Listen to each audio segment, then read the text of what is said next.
Mes parents ont volé mon pantouse de 4,5 millions de dollars et l'ont donné à ma sœur, l'enfant chéri, comme cadeau de mariage.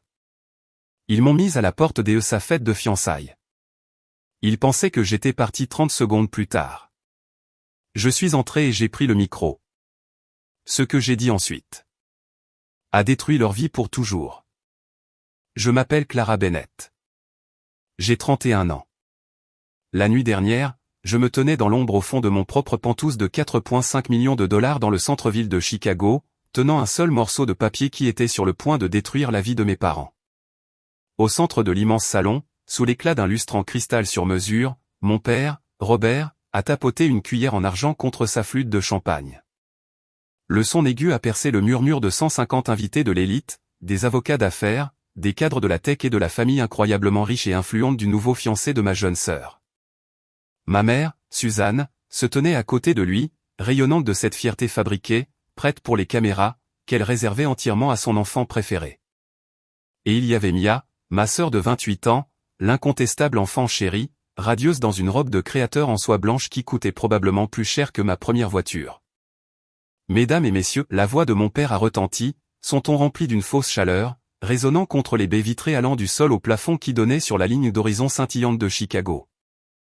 Merci à tous d'être ici ce soir pour célébrer les fiançailles de Mia et Julian. Suzanne et moi voulions leur offrir quelque chose de vraiment spécial pour commencer leur nouvelle vie ensemble. Quelque chose qui montre à quel point nous croyons en eux. Il a fait une pause pour un effet dramatique. Il a toujours aimé avoir un public. C'est pourquoi ce soir, nous transférons officiellement l'acte de propriété de ce magnifique pantouse de la Gold Coast au nom de Mia. Il est à toi, ma chérie. Un cadeau de mariage de notre part à toi. La salle a éclaté en applaudissements. Mia a eu un hoquet de surprise, couvrant sa bouche de ses mains parfaitement manucurées, jouant à la perfection le rôle de la fille choquée et reconnaissante. Les riches parents de Julian ont hoché la tête en signe d'approbation claire, visiblement impressionnés par l'immense générosité de ma famille. C'était un moment familial magnifique et touchant. Il y avait juste un énorme problème. Mes parents n'étaient pas propriétaires du pantouse. C'était moi. Je l'avais acheté avec mon propre argent il y a 2 ans. Mes parents avaient secrètement falsifié un acte de transfert dans mon dos pendant que j'étais à l'étranger, abusant d'une procuration extrêmement limitée et expirée. Ils pensaient vraiment qu'ils avaient réussi leur coup. Ils avaient calculé que je ne le découvrirais que trop tard et que je serais bien trop embarrassé pour faire une scène devant la puissante famille de la haute société de Julian. Ils n'avaient aucune idée que je me tenais juste là, au fond de la pièce. Et ils ne savaient certainement pas que, niché dans ma pochette en cuir noir, se trouvait le document maître d'une fiducie irrévocable, un seul morceau de papier juridiquement contraignant qui non seulement expulserait ma sœur immédiatement, mais menacerait aussi mes parents d'accusations de fraude criminelle fédérale. Avant de vous raconter comment je me suis approché de ce microphone et ai réduit leur soirée parfaite en miettes, morceau par morceau, prenez une seconde pour cliquer sur le bouton j'aime et vous abonner à la chaîne, mais seulement si vous vous identifiez vraiment aux histoires de justice, de karma et d'établissement de limites familiales fermes. Aussi, d'où regardez-vous en ce moment et quelle heure est-il là-bas? Laissez un commentaire ci-dessous et faites-le moi savoir. Pour comprendre l'audace absolue de mes parents, pour comprendre pourquoi ils se sentaient parfaitement en droit de voler une propriété de plusieurs millions de dollars et de la donner à ma sœur, je dois vous ramener à mon enfance. Je dois vous expliquer la hiérarchie de la famille Bennett. J'ai grandi à Naperville, une banlieue confortable de la classe moyenne supérieure de Chicago. Sur le papier, nous étions la famille américaine parfaite. Mon père, Robert, était un directeur régional de niveau intermédiaire dans une compagnie d'assurance. C'était un homme obsédé par les apparences et la réputation. Il achetait en leasing des voitures de luxe qu'il pouvait à peine se permettre, et il a rejoint un country club local juste pour être vu en train d'y déjeuner le dimanche après-midi. Ma mère, Suzanne, était une agente immobilière locale qui se souciait plus des codes postaux où vivaient ses clients que des personnes elles-mêmes. Et puis il y avait Mia. Mia est née 3 ans après moi. Et dès l'instant où elle a pris son premier souffle, la dynamique de notre maison a changé de façon permanente.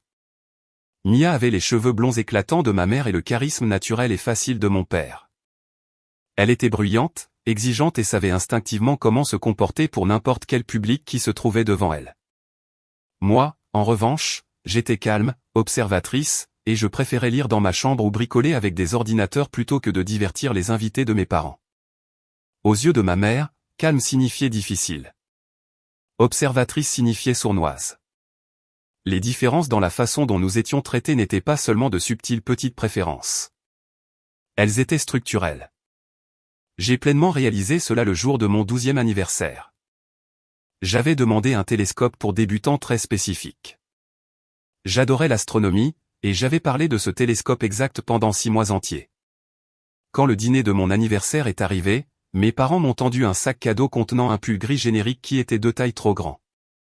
Clairement acheté dans un rayon de soldes. Nous n'avions tout simplement pas le budget pour des jouets cette année, Clara, m'a dit ma mère, sirotant son café sans même me regarder. Tu dois être mature et comprendre comment fonctionnent les finances.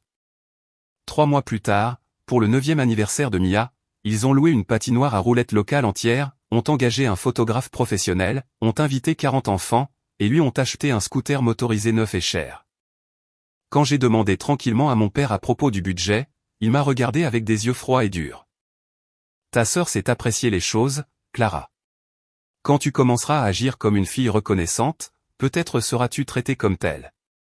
C'était la règle non écrite de la maison Bennett. Mia était un investissement.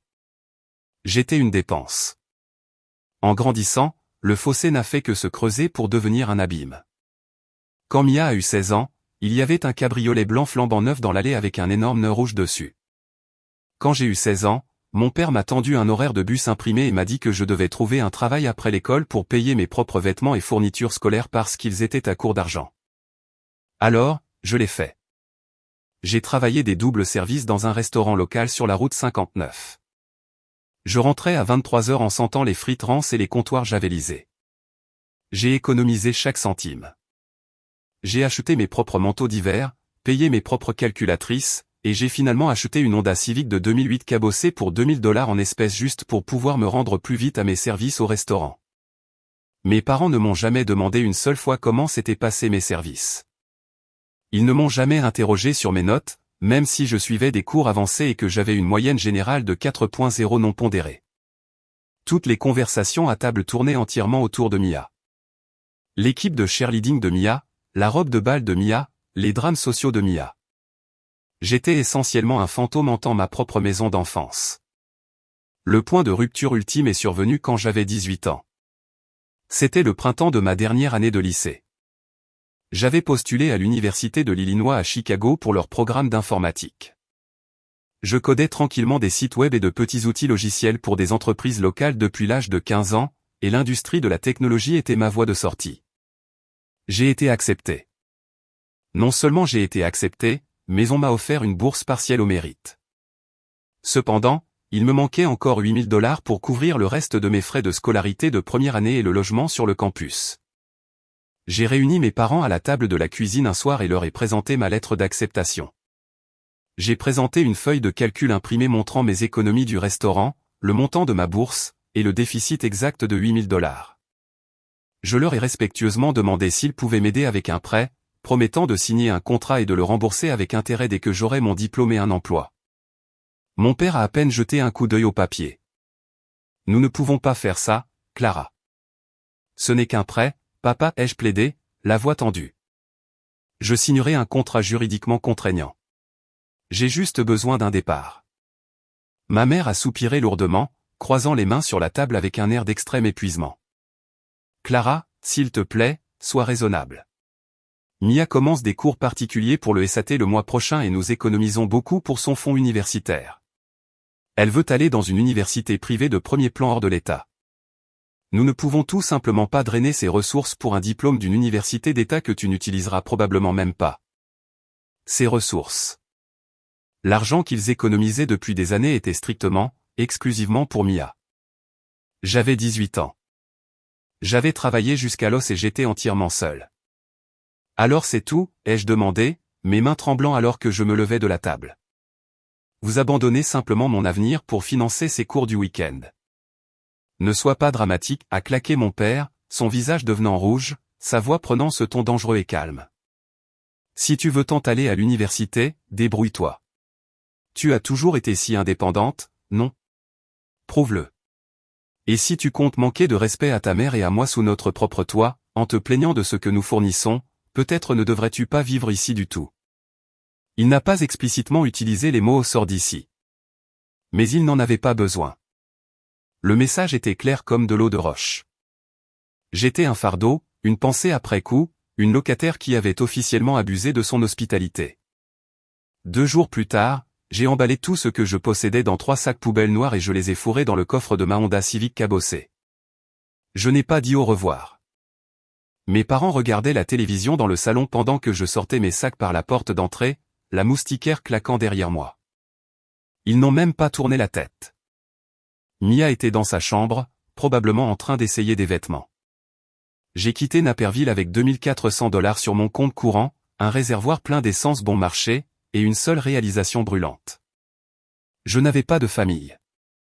Je n'avais que moi-même, et j'allais leur faire regretter le jour où ils m'avaient écarté. J'ai passé la décennie suivante à bâtir un empire en partant de zéro absolu. Cela ne s'est pas fait du jour au lendemain, et ce n'était certainement pas facile. J'ai lancé une petite entreprise de conception de logiciels depuis un minuscule studio exigu à Chicago. Je travaillais 16 heures par jour, alimenté uniquement par du café bon marché et le besoin désespéré et brûlant de prouver que je n'étais pas l'échec que mes parents avaient décidé que j'étais. Pendant les premières années, j'ai accepté tous les contrats de codage en freelance que je pouvais trouver. Mais finalement, j'ai développé un outil de gestion de projets propriétaires conçu spécifiquement pour les startups technologiques de taille moyenne. Cet outil est devenu ma percée. À l'âge de 26 ans, mon entreprise comptait 40 employés. À 28 ans, j'ai vendu une participation de 60% dans mon entreprise de logiciels pour un rachat de plusieurs millions de dollars, conservant mon poste de PDG. J'étais officiellement une multimillionnaire autodidacte avant mes 30 ans. La toute première chose que j'ai faite avec ma nouvelle richesse a été d'acheter un penthouse au dernier étage de 4,5 millions de dollars dans le quartier de la Gold Coast à Chicago. C'était un bien immobilier stupéfiant.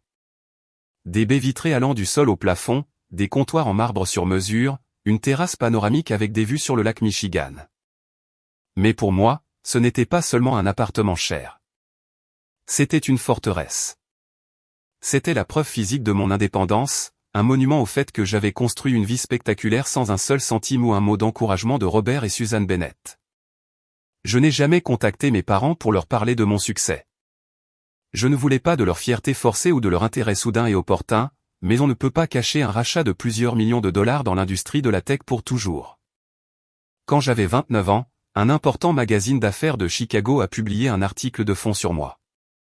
Ils m'ont mis en couverture avec le titre « De la banlieue à la Silicon Valley, la nouvelle étoile de la tech de Chicago ». Moins d'une semaine après la parution de ce magazine, mon téléphone a sonné. C'était ma mère. Après 10 ans de silence absolu, après 10 ans sans savoir si j'étais vivante, morte, sans abri ou affamée, mes parents se sont soudainement souvenus qu'ils avaient une deuxième fille. L'audace pure de leur réapparition était stupéfiante. Ils ne se sont pas excusés de m'avoir mise à la porte. Ils n'ont pas posé de questions sur la décennie de lutte. Au lieu de cela, ils ont joué le rôle des parents aimants et fiers qui avaient toujours su que j'allais faire de grandes choses.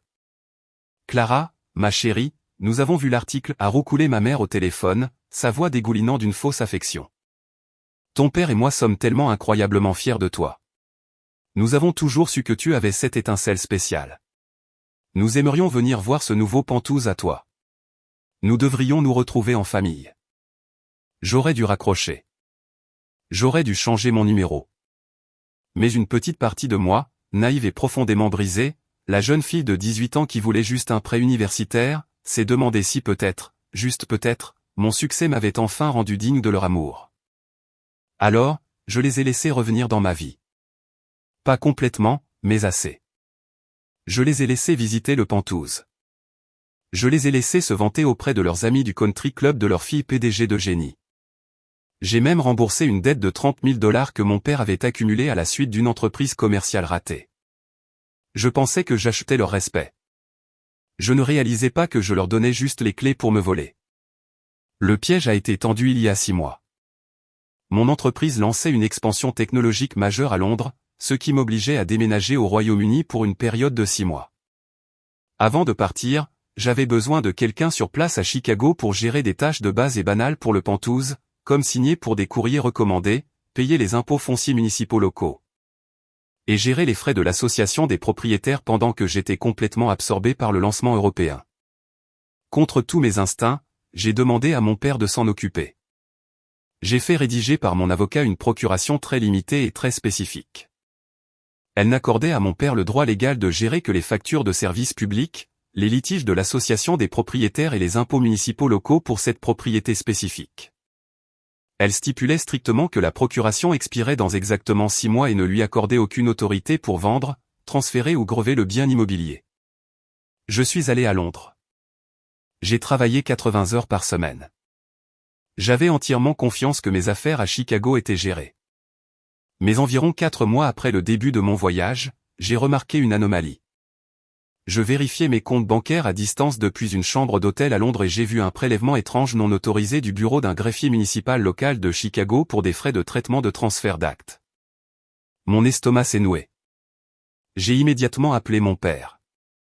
Il n'a pas répondu. J'ai appelé ma mère. C'est allé directement à la messagerie vocale. Je n'ai pas paniqué immédiatement, mais le silence était assourdissant. J'ai engagé un détective privé à Chicago pour extraire les registres de propriété publique de mon Penthouse. Lorsque le détective m'a envoyé par courriel le PDF des registres publics 2 jours plus tard, je me suis assise dans ma chambre d'hôtel à Londres et j'ai fixé l'écran jusqu'à ce que ma vision se brouille. Mes parents n'avaient pas seulement payé des frais. Ils avaient falsifié ma signature. Ils avaient pris cette procuration limitée et expirée, l'avaient associée à un acte de renonciation frauduleux, et avaient payé un notaire véreux pour transférer officiellement le titre de propriété légale de mon Penthouse de 4,5 millions de dollars hors de mon nom. Et à qui l'ont-ils transféré? À Mia.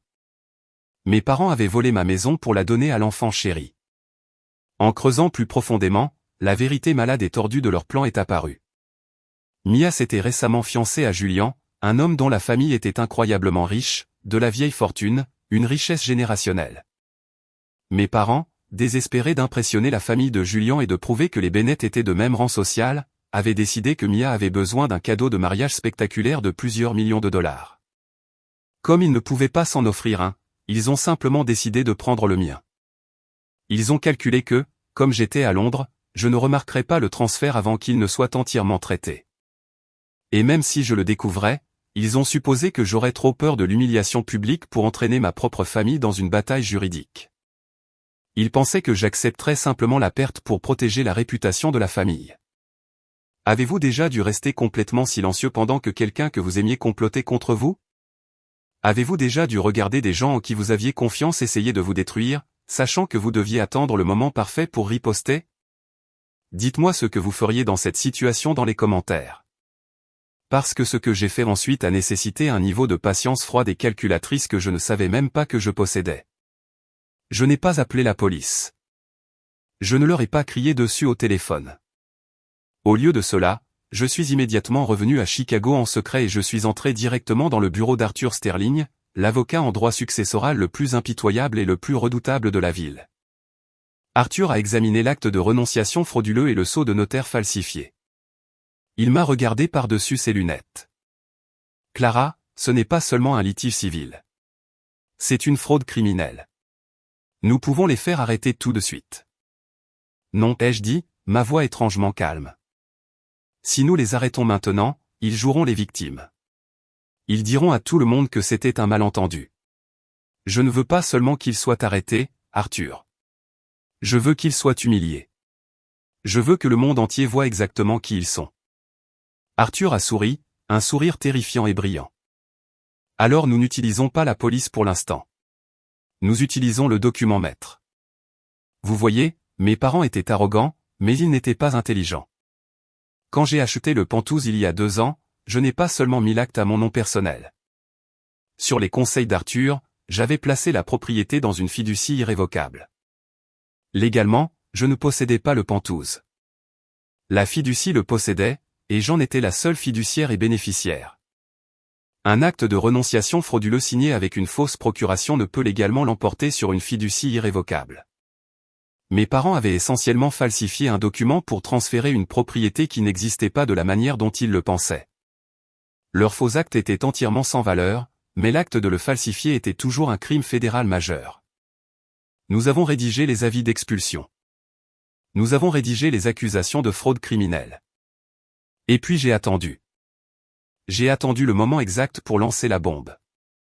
Et ce moment est arrivé 2 mois plus tard, le soir de la somptueuse fête de fiançailles de Mia et Julian, une fête que mes parents organisaient à l'intérieur de mon Penthouse. La fête était une leçon de maître en richesse performative. Mia voletait dans la pièce, montrant sa bague de fiançailles, s'imprégnant des louanges comme une éponge.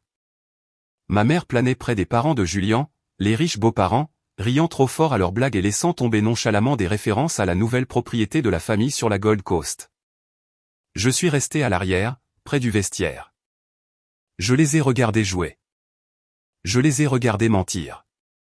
À 20h30, le quatuor à cordes a cessé de jouer. Mon père a de nouveau tapoté son verre de champagne, montant sur un petit podium qu'ils avaient installé près des baies vitrées allant du sol au plafond. Si je pouvais avoir l'attention de tout le monde, commença Robert, sa voix épaisse d'une émotion répétée. Ce soir, il est question de famille. Il s'agit de passer le flambeau à la prochaine génération.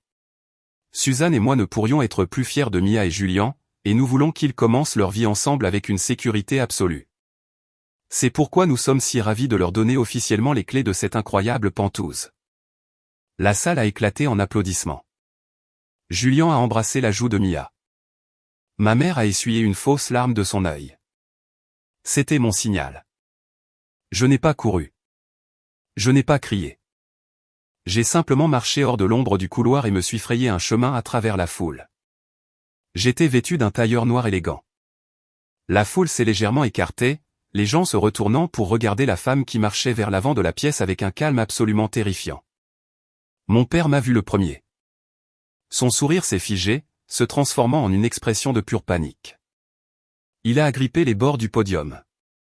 Ma mère a eu un hoquet de surprise, reculant d'un pas. La mâchoire de Mia est tombée. Je me suis dirigé droit vers le podium. « Excusez-moi, Robert » ai-je dit, ma voix portant clairement sans microphone. J'ai tendu la main et doucement pris le micro de sa main rigide. Je me suis tourné pour faire face aux 150 invités de l'élite. La pièce était d'un silence de mort. « Bonsoir à tous » ai-je dit, ma voix ferme et froide. Je m'appelle Clara Bennett. Je suis la fille aînée de Robert et Suzanne, celle qu'ils ont oublié d'inviter ce soir. Un faible murmure a parcouru la foule. Les parents de Julian ont échangé un regard très confus et mal à l'aise. Je voulais personnellement féliciter Mia et Julian, ai-je continué, arpentant lentement le devant de la pièce. Et je voulais aussi clarifier un petit malentendu juridique concernant le cadeau généreux que mes parents viennent d'annoncer. Clara, arrête, a sifflé mon père, son visage virant à un rouge dangereux. Il s'est avancé vers moi, mais j'ai levé la main, et quelque chose dans mes yeux l'a arrêté net. Vous voyez, ai-je dit, projetant ma voix jusqu'au fond de la pièce, mes parents ne possèdent pas ce Penthouse. Ils ne l'ont jamais possédé. J'ai acheté cette propriété il y a 2 ans avec l'argent que j'ai gagné de l'entreprise de technologie que j'ai bâtie de toutes pièces, une entreprise que j'ai bâtie après qu'ils m'aient mise à la porte de leur maison à 18 ans pour avoir demandé un prêt universitaire. Le silence dans la pièce était absolu. On aurait pu entendre une épingle tomber sur le sol en marbre. Il y a quelques mois, pendant que je vivais à Londres, ai-je continué, sortant le document maître de la fiducie irrévocable de ma pochette, mes parents ont décidé qu'ils avaient besoin d'un cadeau spectaculaire pour impressionner la famille de Julian. Alors, ils ont pris une procuration expirée et très limitée qui n'était destinée qu'à payer les impôts municipaux locaux, et ils l'ont utilisée pour falsifier un acte de renonciation. J'ai brandi le document bien haut. Ils ont payé un notaire véreux, ont falsifié ma signature, et ont tenté de voler légalement une propriété de 4,5 millions de dollars à leur propre fille pour la donner à leur enfant préféré. Mia a laissé échapper un sanglot étranglé. Julian, c'est un mensonge. Dis-lui de partir, a-t-elle crié, tirant sur le bras de son fiancé. Mais Julian ne regardait pas Mia. Il regardait ses parents, qui fixaient mon père avec un dégoût absolu. Ce n'est pas un mensonge, Mia, ai-je dit, ma voix tranchant la tension. Et malheureusement pour Robert et Suzanne, ils ont commis une erreur fatale et massive. Ils ne savaient pas que lorsque j'ai acheté ce Penthouse, je l'ai placé dans une fiducie irrévocable, une fiducie dont je suis la seule fiduciaire. Vous ne pouvez pas annuler une fiducie irrévocable avec un acte de renonciation falsifié. Je me suis tourné pour regarder directement mes parents. Ils avaient l'air d'aller être malades. Leur faux acte est entièrement sans valeur juridique, ai-je déclaré clairement. Mais l'acte de falsifier un notaire et un transfert d'acte, eh bien, c'est une fraude criminelle. J'ai fouillé dans ma pochette une fois de plus et j'en ai sorti 2 épaisses enveloppes en papier craft. J'ai tendu la première à mon père. Ceci est un avis d'expulsion formel de 30 jours pour Mia et ses affaires, ai-je dit, les mots résonnant dans la pièce silencieuse. J'ai tendu la seconde enveloppe à ma mère, qui tremblait physiquement. Et ceci est une ébauche des accusations de fraude criminelle que mon avocat, Arthur Sterling, déposera auprès du procureur fédéral lundi matin. Les répercussions ont été instantanées et catastrophiques. Le père de Julian, un homme qui valorisait la réputation par-dessus tout, s'est levé immédiatement. Il n'a pas dit un mot à mes parents. Il a simplement regardé son fils, a hoché la tête vers la porte, et a dit « Nous partons maintenant ». Julian a regardé Mia, son expression un mélange de choc et de trahison. Il a retiré son bras de son emprise et a suivi ses parents dehors. Le mariage était terminé avant même d'avoir commencé. En 5 minutes, la salle entière s'est vidée. Personne ne voulait être associé à une famille sur le point d'être inculpée pour fraude immobilière criminelle. Nous n'étions plus que nous 4 dans l'immense et scintillant salon. Ma mère s'est effondrée sur un canapé en velours sur mesure, sanglotant de manière incontrôlable. Mia hurlait, jetant une flûte de champagne contre le mur, demandant comment j'avais pu ruiner sa vie. Mon père, l'homme qui avait toujours été si grand, si intimidant, semblait soudain petit et pathétique. Il s'est approché de moi, des larmes coulant sur son visage. « Clara, s'il te plaît, a-t-il supplié, sa voix se brisant. S'il te plaît, ne fais pas ça. Nous sommes ta famille. Nous avons fait une erreur. Nous nous sommes emportés, mais nous sommes du même sang. Si tu déposes ces accusations, j'irai en prison. Je perdrai tout. » J'ai regardé l'homme qui m'avait tendu un horaire de bus quand j'avais 16 ans. J'ai regardé l'homme qui m'avait dit de sortir de sa maison quand j'étais une jeune fille désespérée de 18 ans demandant une chance d'avoir une éducation. « Tu as raison, papa, ai-je dit, ma voix complètement dénuée d'émotion. Tu vas tout perdre.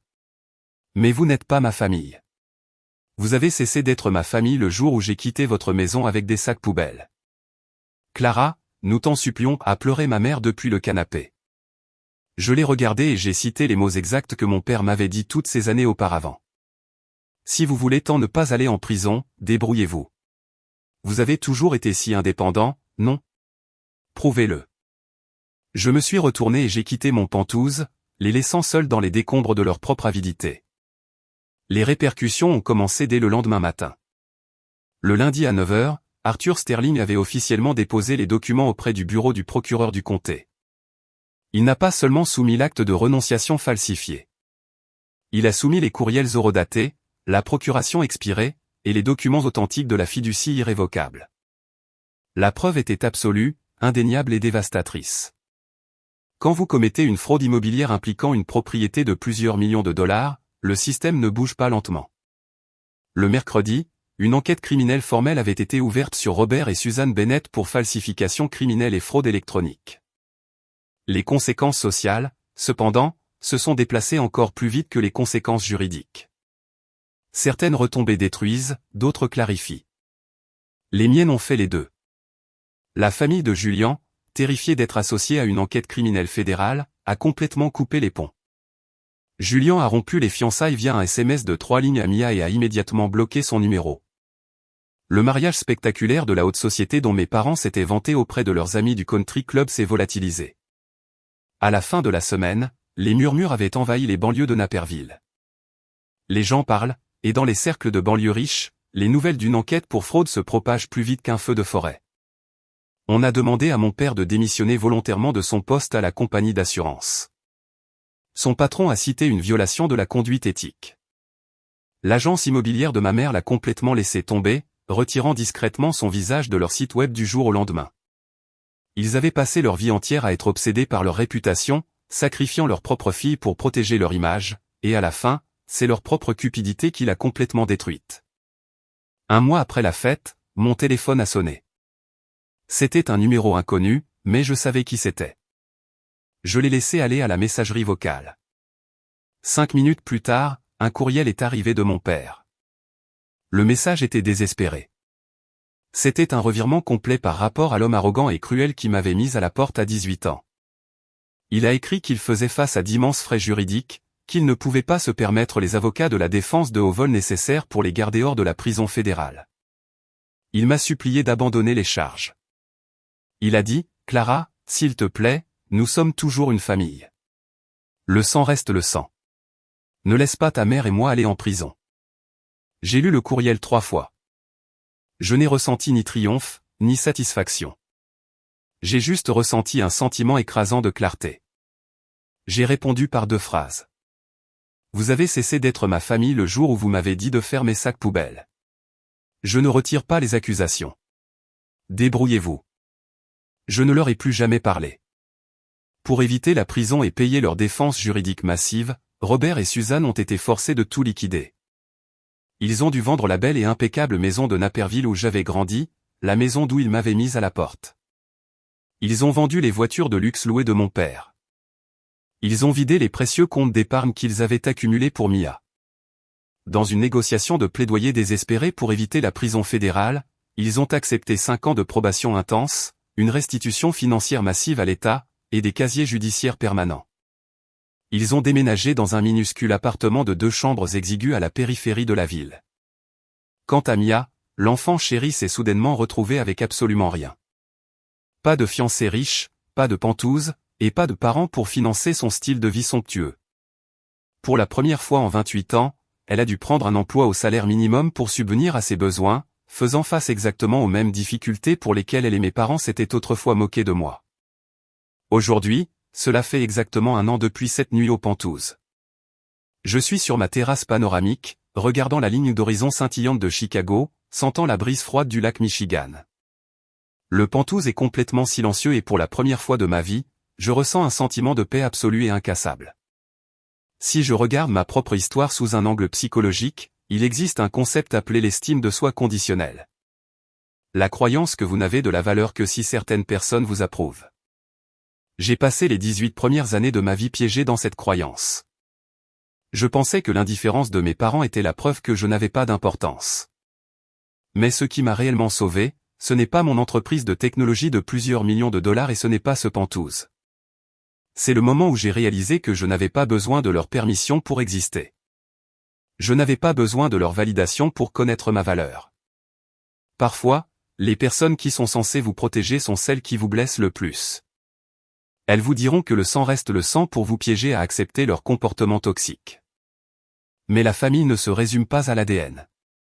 La famille, c'est le respect, ce sont les gens qui sont là pour vous quand tout s'effondre, et ce sont les gens qui choisissent de vous aimer sans condition. Je n'ai pas détruit mes parents. J'ai juste cessé de les protéger des conséquences de leurs propres actions. Établir des limites n'est pas de la vengeance, c'est de la survie. Si vous écoutez ceci en ce moment et que vous êtes dans une situation où votre famille vous fait sentir que vous devez vous rabaisser pour être acceptable, que vous êtes le difficile juste pour demander un respect de base, je veux que vous m'entendiez clairement. Vous ne devez pas votre vie à des gens qui vous traitent comme une pensée après coup. Vous avez tout à fait le droit de vous éloigner. Vous avez tout à fait le droit d'établir des limites à toute épreuve. Votre valeur n'est pas définie par les personnes qui n'ont pas réussi à la voir. Merci de m'avoir suivi tout au long de cette histoire. Si mon parcours a résonné en vous, si vous avez déjà dû construire votre propre vie à partir de rien après avoir été sous-estimé, veuillez cliquer sur le bouton j'aime et vous abonner à la chaîne. Laissez un commentaire ci-dessous pour me raconter votre histoire. Je les lis toutes sans exception. Et n'oubliez pas de consulter la description pour plus d'histoires sur l'établissement de limites et la découverte de votre véritable moi. Jusqu'à la prochaine fois, continuez à vous battre pour votre paix. À bientôt.